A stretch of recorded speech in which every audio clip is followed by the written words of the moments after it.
So the path to the Great Blue Hole the next day was just full of danger because there were boomies sticking out, and you can't see them because they're like a couple inches of water. And if you hit one of those, you hit the reef, and the boat will be destroyed, and you'll get a huge fine.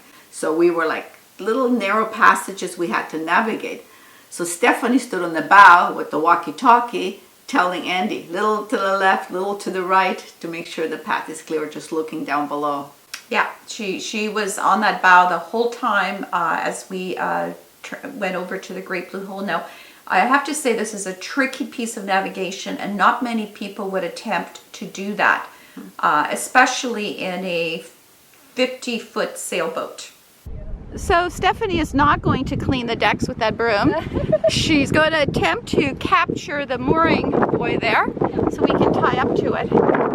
And we got to the Great Blue Hole, and the Great Blue Hole is just amazing.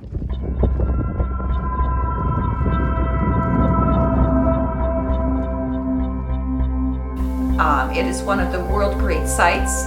It's a sinkhole that was created when a cave filled with water and then it collapsed.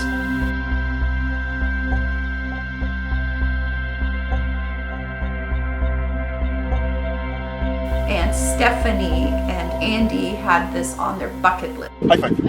Yay, we made it!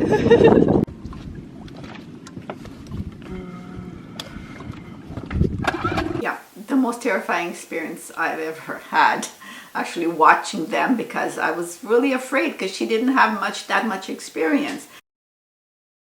And there was nobody there. It was just us. So there was like no plan B. And we watched them disappear into the blue hole, and we knew we had about 25 minutes and they would be back up. And Marina and I sat on the deck just like, I think we lost a couple of years of our lives then. Yeah, it was like the most terrifying moment I have ever had. I tried to stay calm. I kept saying to her, you know, it's just a couple of minutes, and she kept asking me what time it is. Yeah. So finally I set the timer on my iPhone because, you know, we were just obsessing with how long they were down below. Yeah. But I think they went down to 120 feet.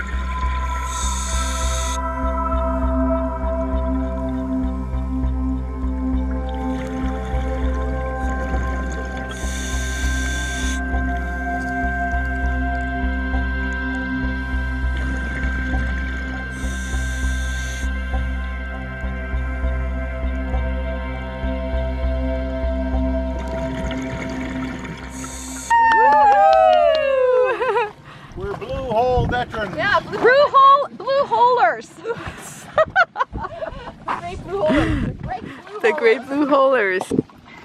And she did awesome. Yeah. Good. Awesome. I didn't lose her more than 2 or 3 times. Stern line. Oh, we only saw 2 sharks. What? That's it? That's Yeah. disappointing for you. A couple 6-footers. How many years has this been on your bucket list, Andy? Since 1973. Wow. Yeah. So yeah, I first saw Jacques Cousteau come here and dive it, and I was a kid. I was 13 years old, and I said, "Yeah, I gotta go there. I gotta do that. That's it. I'm going there." So this is my second time here, and it's my first time to actually dive in the hole. I've snorkeled around the perimeter, but it's the first time I went down to the deep and dropped off the wall and saw the stalactite. I saw a stalactite. Was it big? Yeah, It's pretty big. yeah, it was pretty big. About, I don't know, 6 feet, 8 feet long, something like that. Yeah. Something like that, yeah. It's a really amazing dive to do. Yeah, you can see why it's world famous, the Great Blue Hole. It's a UNESCO World Heritage Site, so be able to like experience that, and it's very unique to like Belize. And we are now anchored in one of the natural wonders of the world. And there's Mama who survived. She had the hardest time of all. I lost 2 years of my life. Yeah? Well, I lost 1 because I don't watch you worry. Marina and I might not have gotten in the blue hole, but we did the snorkel around on the reef. So we're actually blue hole rimmers. Yay! Yay! So the trip back out, we followed our GPS track, so it was a little less scary, but still, you know, eyes were all out on deck, you know, keeping a close watch on those boomies. So after we navigated back to Half Moon Caye, we hit the open ocean to get to our next destination. Now we're talking 5 to 6 hours with big 6-foot waves. That's when I got a little seasick and had to take the gravel. It was quite rough to get there. Okay, on the board deck and tight like the jack. Get ready to bring her in. Get ready to come. So we got to Tobacco and it's this amazing little off-grid resort. They have to bring all their food in. You know, it's a Teensy Island. it's an all-inclusive resort there, but it's tiny and it's all off-grid. So when we got there, we of course immediately headed to the bar, and the drinks were great. Welcome to Tobacco Caye. After a splendid sail from the Blue Hole. Actually, we did really well.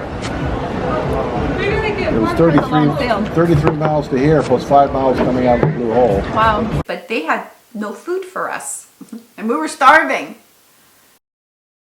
So luckily for us, 2 people didn't show up or didn't want dinner, so we were able to buy that dinner. And more drinks. And we sucked the bones of the fish and ate the tails. That's how hungry we were. Yep.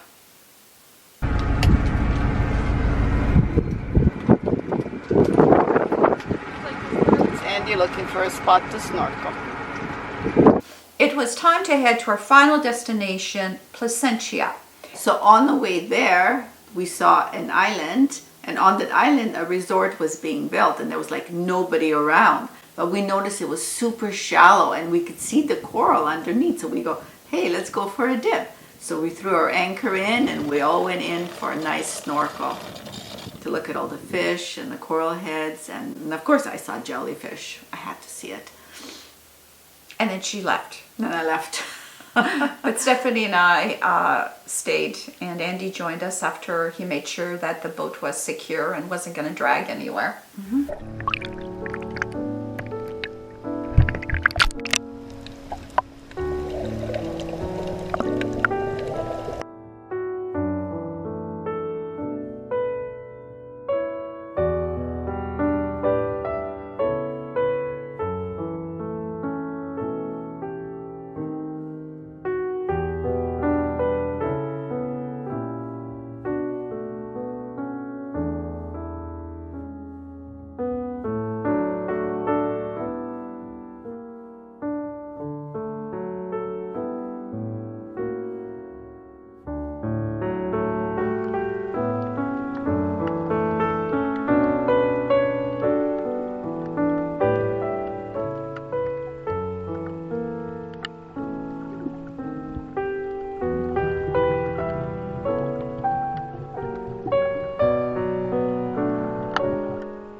Well, we're just off of Caye in Belize, and we got Caye off to our port, a beautiful little tropical island full of palm trees. And we got twin Cays down to leeward, and we're sailing towards Placencia.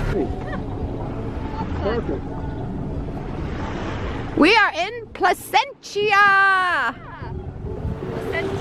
Placencia. I know, I keep wanting to say the wrong word.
Tied up to the dock, and we were like home because we felt safe. We were tied to a dock after all that time being on anchor.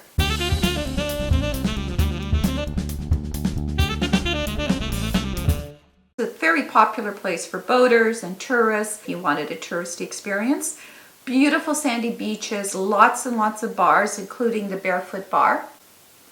Which we know what happened at the Barefoot Bar. Marina, tell the story. I stumbled because the ground was uneven and they thought I had drunk too much, and the manager cut me off.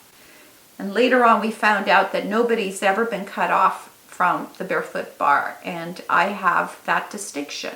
She stumbled all right, but it wasn't because the ground was uneven, because it seemed uneven after so many alcoholic drinks. It was panty rippers again. Yep. I blame them. Those panty rippers.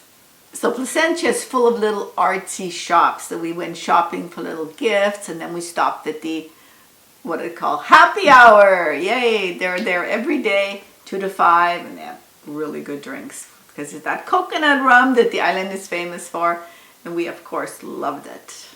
We sure did. Loved it a little too much, perhaps. Did it! Now, you wouldn't expect to see this in the Caribbean, but they are totally into St. Patrick's Day. It must be a big Irish community living there. Yeah. So we watched an Irish Day parade, which was hysterical, right? Yeah. Had our ice cream, explored downtown.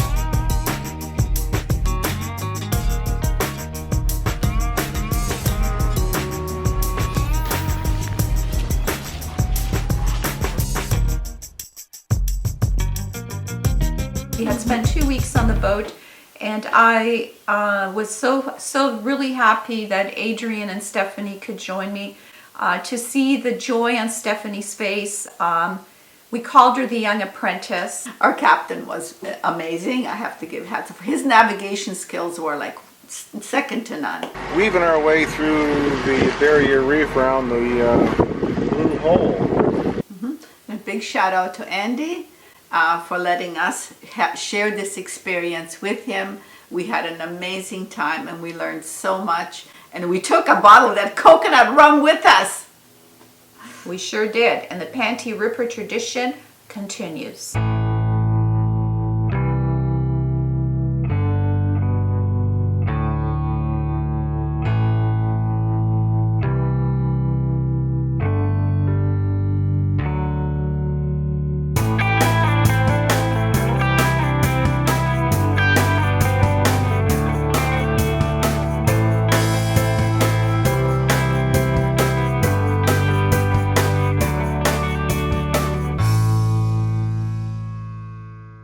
If you have any comments or if you have your own sailing adventures, we want to hear about them.